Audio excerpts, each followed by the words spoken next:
दोस्तों, क्या आपने बजाज फाइनेंस के आईपीओ में अप्लाई कर दिया है?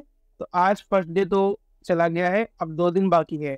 बहुत से लोगों के मन में ये सवाल उठ रहा है कि क्या वो एसबा और यूपीआई, इन दोनों में से किस में से वो अप्लाई करे कि उनका अलॉटमेंट के चांस बढ़ जाए। इसका जवाब आज मैं देता हूँ आपको। पहली बात मैं आपको समझाता हूँ इन दोनों में डिफरेंस क्या है। तो यूपीआई का मतलब होता है कि आप अपने डीमेट अकाउंट में जाके यूपीआई का सेक्शन आता है, वहां पर आप यूपीआई आईडी लिखोगे। वहां पर आपको उस यूपीआई आईडी पे रिक्वेस्ट जाएगी, फिर आप उसको एक्सेप्ट करोगे तो वो मैंडेट एक्सेप्ट हो जाएगी। इसका मतलब होता है यूपीआई का। एसबीआई का मतलब ये होता है कि आप अपने नेट बैंकिंग है उसके थ्रू आप अप्लाई करो। पहले आप नेट बैंकिंग पे गए, मैं भी आपको पूरा प्रोसेस लाइव दिखाऊंगा। नेट बैंकिंग में जाने के बाद आप को आईपीओ चुनना है, जिस आईपीओ आप लगाना चाहते हो डायरेक्ट आप वहां पर फिल डाल के अप्लाई कर सकते हो, ओटीपी डाल के। तो ये प्रोसेस होता है इन दोनों के बीच का। अब पहले अपन अब बहुत से लोगों का सवाल ये रहता है कि क्या वो यूपीआई से लगा है, क्या वो एसबीआई से लगा है, तो उनका अलॉटमेंट का चार्ज इंक्रीज हो जाए। इसका जवाब है नहीं। तो इन दोनों से आप किसी से भी लगाओगे, या तो आप यूपीआई से लगाओ या फिर एसबीआई से लगाओ। आप किसी से भी लगाओगे तो आपके अलॉटमेंट के चार्ज बिल्कुल सेम होंगे, कोई इनमें डिफरेंस नहीं है। अलॉटमेंट कैसे होता है?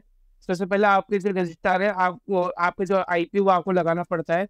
वो आईपी आपके रजिस्ट्रार के पास जाता है, वहां पर आपको उसको ये नहीं पता रहता है कि वो यूपीआई से लगा रहा है एसबीआई से लगा रहा है। वहां पर आपका रहता है पैन कार्ड। वहां पर जो लॉटरी निकलेगी वो यूपीआई एसबीआई के बेसिस पर नहीं निकलेगी, वो निकलेगी पैन कार्ड के बेसिस पे।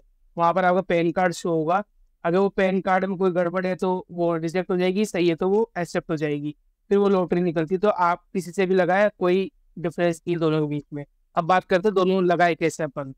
तो सबसे पहले अगर मैं आपको यूपीआई मेथड बताऊं तो मैं अपनी काइट के ऊपर आ गया। काइट के ऊपर आने के बाद जैसे ही मैं जैसे कोई क्रॉस पे आई पी हूँ तो मैं इसको अप्लाई करता हूँ। ये अप्लाई का सेक्शन आ गया। इधर मैंने अपनी यूपीआई आईडी लिख दी कुछ भी, जैसे एग्जाम्पल के लिए एक्सिस बैंक। इधर मैंने 1 मिनट, इधर मैंने यूपीआई प्रोवाइडर लिख दिया, एक्सिस बैंक की लिख दिया। बिड मैंने 1 लगा रहा हूँ। अमाउंट पेबल हो गया 14,880। मैंने आपको पूरी प्रीवियस वीडियो में समझा रखा है कि काइट से कैसे आईपीओ लगा सकते हैं, अभी मैं आपको रफली समझा रहा हूँ। इधर मैं सबमिट करूंगा तो बैंक के पास चल जाएगी रिक्वेस्ट। अब दूसरी तरफ अपन समझते हैं कि एस बार क्या होता है। एस बार ये होता है जैसे मैं अपनी आईसीआईसी बैंक की विंडो में आ गया, आपको उसमें लॉग इन कर लेना है। इधर आपको एक दिख रहा होगा इन्वेस्टमेंट एंड इंश्योरेंस का ऑप्शन। इसमें जैसे आप क्लिक करोगे, 1 मिनट, जैसे आप इस पर क्लिक करोगे तो आपको इधर ये दिख रहा होगा इन्वेस्ट ऑनलाइन का, सॉरी इन्वेस्ट ऑनलाइन का। जैसे इसके ऊपर क्लिक करोगे तो आपके सामने ये विंडो आ जाएगी ओपन में। ये विंडो आती ही आपके सामने आपको क्या करना है, सबसे पहले तो ये जो प्रोसीड है आपको क्या किसमें अप्लाई करना है, आईपीओ राइट्स को कॉल मनी, तो आईपीओ पे आपको अप्लाई करना है। तो आप फिर प्रोसीड के ऊपर क्लिक करेंगे। जैसे आप प्रोसीड के ऊपर क्लिक करेंगे तो वो देखिए आगे बढ़ गया। अब इधर आ गया, 1 मिनट। हाँ, अब ये ओपन होगी दूसरी विंडो। यहाँ पर आपको debit account number, customer number, ये इसमें सब हाइड कर दिया है सिक्योरिटी के कारण, पैन नंबर और एड्रेस सिटी आपकी आ जाएगी। फिर आपको कुछ नहीं करना है, ये एक्सेप्ट का बॉक्सेस के ऊपर क्लिक करना है और फिर प्रोसीड के ऊपर दबा देना है। इसके ऊपर दबाते ही आपके सामने आईपीओ की विंडो ओपन हो जाएगी। यहाँ पर बहुत सारे आईपीओ ओपन है। तो जैसे मैं अभी इस आईपीओ के ऊपर अप्लाई करना चाहता हूँ, अप्लाई के ऊपर गया मैं। 1 मिनट, मेरे को वापस लॉगिन करना। तो मैं वापस वही विंडो पे आ चुका हूँ क्योंकि वो लॉग आउट हो गया था। और आप जैसे मैं ये अक्षर इस प्रिंट टेक्स्ट में लगाना चाहता हूँ तो मैं इसमें अप्लाई पे दबाऊंगा।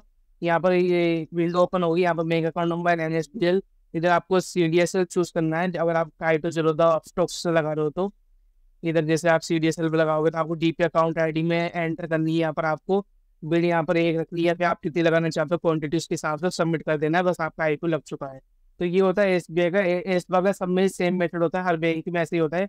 ऊपर आपको 1 मिनट, ऊपर आपको दिख जाएगा आईपीओ का सेक्शन, वहाँ पर आप लगा सकते हो। किसी किसी में ओटीपी मांग लेता है, किसी किसी में नहीं मांगता। तो ये था पूरा प्रोसेस। तो थैंक यू दोस्तों वीडियो देखने के लिए। अगर आपको पसंद है तो सब्सक्राइब कीजिए, लाइक कीजिए, शेयर कीजिए। Thank you.